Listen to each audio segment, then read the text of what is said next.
Hello and welcome to this tutorial on how to create West Coast New Wave film, a new subculture of film whose style embodies characteristics of modern West Coast culture blended with a respect for iconic New Wave film of old.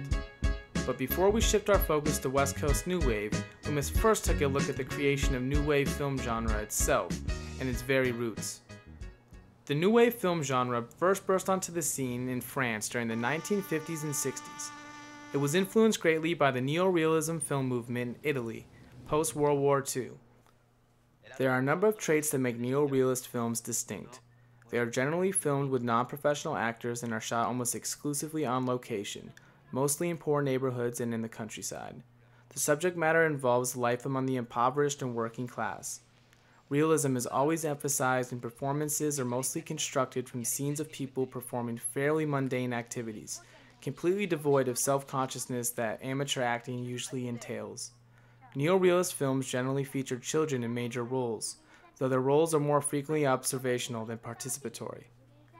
With this idea in mind, the neo-realism movement took shape and was led by director Vittorio De Sica, whose film Shoeshine in 1946 was one of the first major films of the neo-realism movement.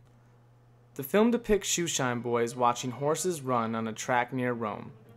Two of the boys, Pasquale, an orphan, and Giuseppe, his younger friend, are riding. The pair have been saving money for a while to buy a horse of their own to ride. Later, the boys meet up with Attilio, Giuseppe's much older brother, and his shady friend at the docks near the Tiber River. In return for a commission, the boys agree to deliver black market goods to a fortune teller. Once the woman was paid, Attilio's gang suddenly arrives.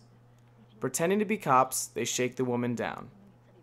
With the payoff from Attilio, the boys are now able to make their final payment and stable their horse in Trastevere over the river. The fortune teller identifies Pasquale and Giuseppe to the police after being robbed. Upon their arrest, the two are held at an overcrowded prison which they are separated at. Giuseppe falls under the influence of an older lad in his cell named Arcangeli. During the interrogation process, Pasquale is tricked into betraying Giuseppe's brother to the police. With their trial still in the future, the two friends are driven further and further apart, eventually leading to tragedy. Now keep this theme of tragedy in mind, as neo-realism as well as New Wave tend to move away from the previous fixation on happy endings. Here is the ending of Shoeshine. At this point, Giuseppe has escaped from prison, and his old friend Pasquale, now turned enemy through the manipulation of the police, is helping the law enforcement retain the juvenile.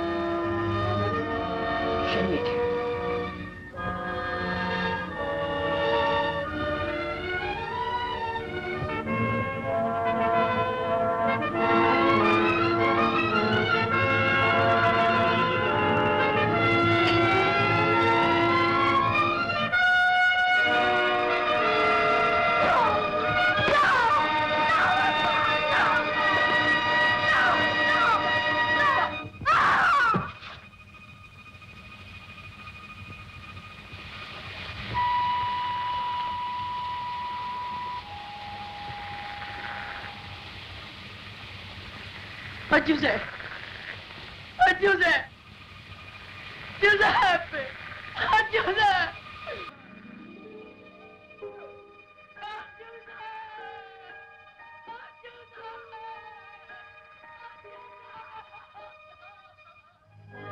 As you can see, the film ends in tragedy with Pasquale mistakenly killing his friend Giuseppe. Similar to the realistic and heart-wrenching injustices bestowed upon the juveniles in Shoeshine, was the treatment of the lead juvenile in the 1959 film The 400 Blows. One of the most defining films of the French New Wave movement, it displays many of the characteristics of New Wave.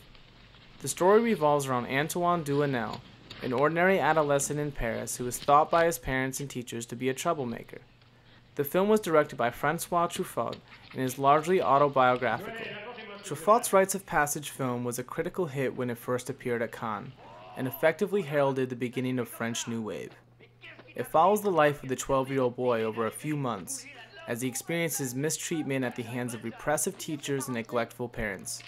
A story made all the grimmer by the grainy black and white photography. The 400 Blows success at Cannes gave directors such as Truffaut, Jean-Luc Godard, and other New Wave directors a much wider audience. The film touched on new wave issues such as dealing with a self-conscious rejection of traditional cinema structure. This was a topic which Truffaut had been writing about for years.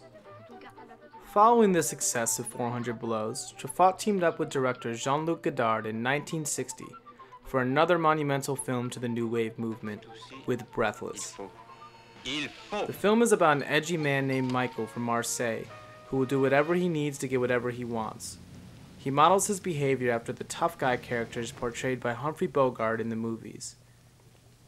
One day, while policemen in the French countryside are chasing him while he is driving a stolen vehicle, Michael shoots one of the policemen dead.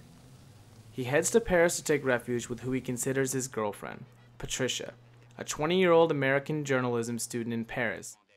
Michael, who is trying to get money owed to him from some of his associates, wants Patricia to run off with him to Rome, all the while seemingly cavalier with the fact that his name and photograph are in the local media as a cop killer. When Patricia eventually learns about Michael being wanted by the police, she decides where her allegiances lie. Once again, the genre allows for another tragedy, continuing to move away from the mainstream style. Breathless shows off an array of filming techniques that hadn't yet been combined in French New Wave film. Included in these techniques is the use of jump cuts, long tracking shots, and next to no lighting other than what was naturally visible. Now that we've dabbled with new wave techniques, let's discuss how to use them, starting with jump cuts. A jump cut in film editing is one which two sequential shots of the same subject are taken from camera positions that are slightly different. Often, jump cuts aren't just used for a stylistic cut, but they can cut out a lot of dialogue and still make the viewer realize a lot has been discussed. The use of long tracking shots are also a key stylistic component to New Wave. The extended length of New Wave tracking shots help dictate the mood of settings, as well as create a tie to the audience while a character is in an emotional situation of importance. Taking these New Wave techniques and running with them is at the core of what the West Coast movement embodies. Improvisation coupled with a knowledge of classic film techniques and modern issues is the very foundation for how to make a West Coast New Wave film.